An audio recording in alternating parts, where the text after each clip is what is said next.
अपने देश का तानाशाह आखिर कैसे राज कर रहा था 53 सालों से अपने देश में,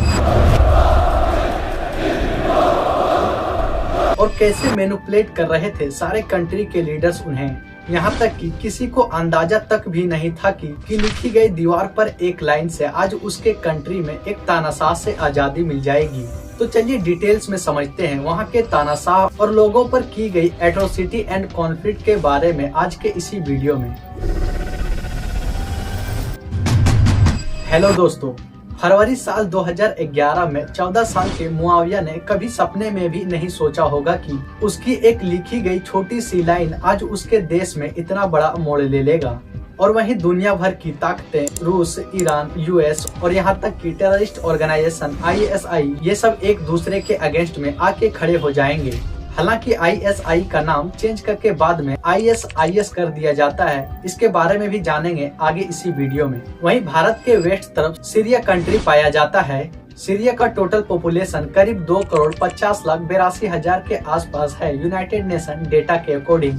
वहीं 74% सुन्नी मुस्लिम और 30% शिया इस्लाम पाया जाता है सीरिया में। सुन्नी पॉपुलेशन मेजोरिटी में होने के बाद भी सीरिया को गवर्न करते हैं बशर अल असद, जो कि एक शिया मुस्लिम से बिलोंग करते हैं। बशर अल असद के पार्टी में जितने लोग हायर पोजीशन पे होते हैं वो लोग भी सब शिया मुस्लिम ही होते हैं। ईयर 1917 में बशर अल असद के फादर हफीज अल असद, जो कि इनका एक स्ट्रॉन्ग पावर था सीरिया के अंदर मिलिट्री एंड एयरफोर्स में। वहीं 30 नवंबर 1970 को बशर अल असद के फादर हफीज अल असद अपना मिलिट्री पावर का यूज करते हैं और खुद को सीरिया का प्रेसिडेंट डिक्लेयर कर देते हैं, सेम उसी तरह जैसे बांग्लादेश में किया गया था। हफीज अल असद पावर में आते ही उनको ये डर सताने लगता है कि सुन्नी पॉपुलेशन सीरिया में ज्यादा है तो कभी भी गवर्नमेंट चेंज हो सकती है। वहीं फिर हफीज अल असद अपना पावर का यूज करते हैं और सुन्नी पॉपुलेशन वाले जगहों पर अपना इंटेलिजेंस एजेंसी लगा देते हैं ताकि छोटी से बड़ी क्राइम को ध्यान रखा जाए। फिर वहीं हफीज अल असद अपना पावर का यूज करते हैं और ऑपोजिशन पार्टी को बर्बाद करके रख देते हैं, और फिर वहीं सीरिया का कॉन्स्टिट्यूशन को भी चेंज कर देते हैं अपने हिसाब से। और वहीं सीरिया के अंदर सारे एजेंसी, मिलिट्री और मीडिया के अपने कब्जे के अंदर ले लेती है। वहीं हमेशा से हफीज अल असद के अगेंस्ट में ये आरोप था कि ये सबसे ज्यादा शिया मुस्लिम को सपोर्ट करते हैं सीरिया के अंदर, इसीलिए क्योंकि हफीज अल असद खुद एक शिया मुस्लिम थे। ईयर 2000 में हफीज अल असद का डेथ हो जाता है। फिर उसके बेटे बशर अल असद को न्यू प्रेसिडेंट बना दिया जाता है सीरिया का। और वहीं बशर अल असद अपने फादर के पॉलिसी को ही आगे बढ़ाते हैं सीरिया के अंदर, और सीरिया के अंदर अपना तानाशाह बरकरार रखते हैं, जिससे सीरिया के अंदर बशर अल असद को कोई मेजर प्रॉब्लम का सामना नहीं करना पड़ता है। पहले तो सीरिया के लोग ऑलरेडी परेशान थे ही तानाशाह से, और वहीं ईयर 2006 से लेकर 2010 तक कम बारिश होने के कारण वहां की जमीनें ड्राई पड़ जाती है, जिसके वजह से लोगों में भूखमरी काफी ज्यादा बढ़ जाती है और आर्थिक कंडीशन काफी ज्यादा बिगड़ने लगती है और वहां के लोगों को काफी प्रॉब्लम का सामना करना पड़ता है। फिर सीरिया के सिविलियन एक प्रोटेस्ट स्टार्ट करते हैं बशर अल असद के अगेंस्ट में, और वहीं ये भी हुआ था कि सीरिया के आसपास के कंट्री में भी प्रोटेस्ट स्टार्ट हो गया था बशर अल असद के अगेंस्ट में कि इस तानाशाह को हटाया जाए और एक फेयर इलेक्शन कराया जाए, जो कि सीरियन सिविलियन एक डेमोक्रेसी की मांग कर रही थी। बशर अल असद को हमेशा से ये डर था कि उसके आसपास के कंट्री में जम के प्रोटेस्ट किया जा रहा है, कहीं इसका प्रभाव उसके कंट्री में भी दिखने न लग जाए। बशर अल असद अपने कंट्री में सारे सिक्योरिटी बढ़ा देते हैं। Syrians are back on the streets, driven by a rise in fuel prices, on top of an already collapsed economy. And today there was a political earthquake in the streets of Syria against his government. लेकिन वहीं बशर al Asad को लगा कि उसके country में सब ठीक चल रहा है। फिर वहीं ईयर 2011 में जस्ट उसका अपोजिट ही हो जाता है। 14 साल का मुआविया, जो कि सीरिया के दारा सिटी के एक स्कूल से अपना पढ़ाई करता था, आखिर मुआविया ने क्या कर दिया था कि सारे सुपर पावर रसिया, ईरान, यूएस, यहाँ तक कि टेररिस्ट ऑर्गेनाइजेशन ISIS एक दूसरे के आमने सामने आके खड़े हो जाते हैं। दरअसल साल 2011 फरवरी मंथ में मुआविया अपने स्कूल के दीवार पर अरबिक लैंग्वेज में लिखता है, your turn next doctor. Syria के लोग बशर अल असद को डॉक्टर भी कहते थे, क्योंकि बशर अल असद लंदन के आइज हॉस्पिटल से अपना पढ़ाई भी किए थे। इस लिखी हुई लाइन का पता चल जाता है दारा सिटी के चीफ सिक्योरिटी आतिफ नजीब को, जो कि ये बशर अल असद के रिश्तेदार भी थे। और वहीं नेक्स्ट डे मुआविया के स्कूल के पास सिक्योरिटी फोर्स लोग आते हैं और इन्वेस्टिगेशन स्टार्ट कर देते हैं, लेकिन वहाँ के लोग कुछ नहीं बताते हैं मुआविया के अगेंस्ट में। फिर वहीं ये लोग को सुबह के करीब 4 बजे मुआविया और उसके 14 और दोस्तों को पुलिस पकड़ के ले जाती है और इन लोगों के साथ बहुत ज्यादा मारपीट करती है और इलेक्ट्रिक शॉक भी लगाती है और वहीं इन लोगों का नाखून भी खींच लिया जाता है। मतलब कि हालात ये था कि ये लोग अपने पैरों के बल खड़े भी नहीं हो सकते थे। फिर वहीं इन सारे लोगों के पेरेंट्स काफी रिक्वेस्ट भी करते हैं कि उनके बच्चे को छोड़ दिया जाए। बच्चे को ना छोड़ के उनके पेरेंट्स को बोलते हैं कि आप अपने बच्चे को भूल जाइए और वहीं ये भी कहते हैं कि और बच्चे पैदा करो और ना कर पाओ तो अपने घर के औरतों को यहाँ छोड़ जाओ। ये लाइन सुनने के बाद सीरिया के सिविलियन का गुस्सा काफी ज्यादा बढ़ जाता है और दारा के अंदर जम के पीसफुली प्रोटेस्ट करते हैं बशर अल असद के अगेंस्ट में। फिर वहीं सारे प्रोटेस्टर को पकड़ के जेल में डाल दिया जाता है। तब तक सीरिया के अंदर मार्च 2011 में और भी बाकी सिटीज में भी प्रोटेस्ट स्टार्ट कर देती है वहाँ के सिविलियन बशर अल असद के अगेंस्ट में कि उसके बच्चे को छोड़ दिया जाए।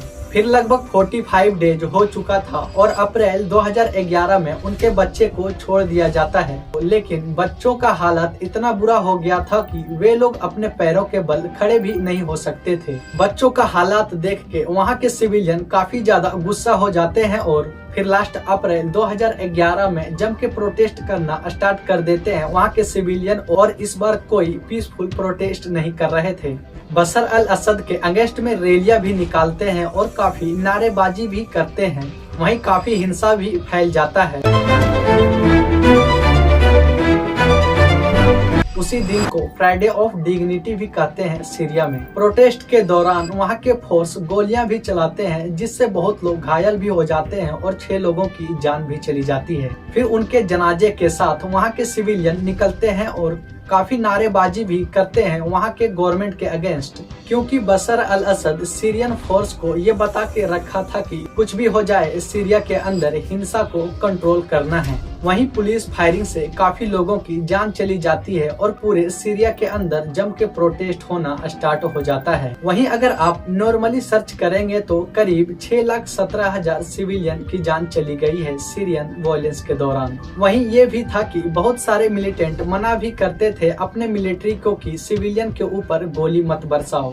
फिर वहीं मिलिट्री के कुछ लोग जो कि अच्छे पोजीशन पे थे वो लोग ही सीरियन गवर्नमेंट के अगेंस्ट में खड़े हो जाते हैं और सिविलियन को सपोर्ट करने लगते हैं, जिसमें मेन रोल प्ले करते हैं रियाद अल असद और महरूम, जो कि इन्होंने ग्रुप बनाते हैं 15-15 लोगों का जुलाई 2011 में और नाम देते हैं फ्री सीरियन आर्मी। दरअसल इस ग्रुप का काम था सीरियन गवर्नमेंट के अगेंस्ट में लड़ना और वहाँ के सिविलियन को हक वापस दिलवाना। फिर इस ग्रुप ने धीरे धीरे कब्जा करना स्टार्ट कर देते हैं सीरिया के अंदर। वहीं जो लोग सीरिया छोड़ चुके थे वो लोग भी सीरिया के अंदर वापस आना स्टार्ट कर देते हैं और अपना टेक्नोलॉजी से फ्री सीरियन आर्मी को हेल्प करने लगते हैं। वहीं और बहुत सारे ग्रुप बशर अल असद के अगेंस्ट में थे, वो सब भी ग्रुप फ्री सीरियन आर्मी के साथ आके मिल जाते हैं, जिसमें करीब 1000 ग्रुप और लगभग 1 लाख आर्मी थे।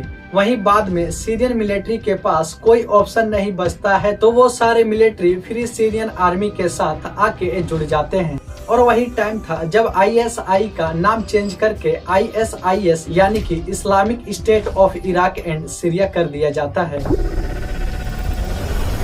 फ्री सीरियन आर्मी काफी स्ट्रॉन्ग हो जाती है और फिर ये लोग धीरे धीरे कब्जा करना स्टार्ट कर देते हैं सीरिया के अंदर। इन सारे ग्रुप से निपटना सीरियन गवर्नमेंट को काफी ज्यादा मुश्किल लग रही थी। वहीं नॉर्थ ईस्ट वाले कुर्द भी अपना एक अलग कंट्री का मांग कर रहे थे और वो लोग भी प्रोटेस्ट करना स्टार्ट कर देते हैं Syrian government Bashar al Assad के अगेंस्ट में कि उन्हें भी एक अलग कंट्री बना दिया जाए सीरिया के अंदर कुर्दिस्तान नाम से। तब तक सीरिया के अंदर 4 अलग अलग ग्रुप हो जाते हैं और वहीं सीरिया के अंदर बाहर कंट्री का भी इन्वॉल्वमेंट हो जाता है। अब यहाँ सवाल ये उठता है कि सीरिया के अंदर ऑलरेडी 4 ग्रुप था ही और वहीं अदर कंट्री का इन्वॉल्वमेंट भी हो जाता है तो सीरिया ना रह के एक बैटल ग्राउंड बन जाता है। जिसमें बहुत सारे कंट्री और सुपर पावर एक दूसरे के अगेंस्ट में वार करना स्टार्ट कर देती है। दरअसल बात ये थी कि इन सारे कंट्री का इन्वॉल्वमेंट होने का मतलब ये था कि सीरिया के गवर्नमेंट एक शिया मुस्लिम थे और सुन्नी पॉपुलेशन सीरिया में काफी ज्यादा था। तो मिडिल ईस्ट जैसे कंट्री, कतर, सऊदी, जहां सुन्नी पॉपुलेशन ज्यादा है, वो लोग सीरिया के सुन्नी को सपोर्ट करना स्टार्ट कर देते हैं। तो वहीं सीरिया के अंदर ईरान का भी इन्वॉल्वमेंट हो जाता है, क्योंकि सीरियन गवर्नमेंट ऑलरेडी शिया मुस्लिम ही थे और ईरान का मैक्सिमम पॉपुलेशन शिया इस्लाम ही है। ईरान का कहना था कि सीरिया के अंदर शिया मुस्लिम का गवर्नमेंट रहे बशर अल असद का, और ईरान का फुल्ली सपोर्ट रहता है बशर अल असद के फेवर में। यहाँ तक कि ईरान ने अपना मिलिट्री और एडवांस टेक्नोलॉजी जैसे हथियार भी दिया था सीरिया को, ताकि वो फिर सीरियन आर्मी के अगेंस्ट में लड़ सके। वहीं बशर अल असद का रिलेशन रशिया के साथ काफी अच्छा था ही। हालांकि बशर अल असद अभी रशिया में अपना शरण लिए हैं। तो वहीं यूएस भी अपना हेल्प करना स्टार्ट करती है फ्री सीरियन आर्मी को और हथियार देती है, ताकि free Syrian army Syrian government Bashar al Assad के अगेंस्ट में लड़ सके। जुलाई 2012 में दमस्कस में सीरियन गवर्नमेंट एक मीटिंग कर रही थी इन सारे क्राइसिस से निपटने के लिए।